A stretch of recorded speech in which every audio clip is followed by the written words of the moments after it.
ପାଞ୍ଚ ଦିନ ଧରି କଳାମଣ୍ଡଳ ପଡ଼ିଆରେ ପତଞ୍ଜଳି ଯୋଗପୀଠ ବଲାଙ୍ଗୀର ପରିବାର ତରଫରୁ ଏକ ବିଶାଳ ଯୋଗ ଶିବିରର ଆୟୋଜନ ହୋଇଛି।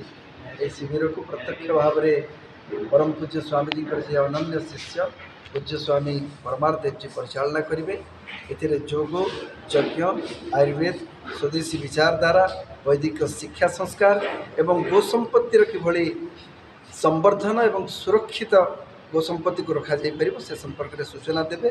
तत्सहित अभ्यास तो चलो विभिन्न रोग उपचार पर जोगर कौन भूमिका अच्छी एवं मारात्मक व्याधि गुड़िक किभली भाव में आम जोग और आयुर्वेदर सहयोग उपशम उपकार समाधान करिपरिबा से संपर्क प्रत्यक्ष भाव में ये सूचना दिया सहित विभिन्न तहसील एवं कॉलेज स्कूल मानक भी पूज्य स्वामीजी कार्यक्रम रही। आगामी 5 दिन धरी पूरा बलांगीर जिला को जोगमय करिवार आमर संकल्प रही। विगत दिन में कार्यक्रम गुड़िक सुचारू रूप से करा जायछि एवं बलांगीर जिले में लोकों भितर जनसाधारण भितर जो श्रद्धा भाव पतंजलि जोगपीठ परिवार देखी ताकू आहरी व्यापक भाव में समृद्ध करने आगू को बढ़ाइबा कार्यक्रम आगू को रखा जायछि।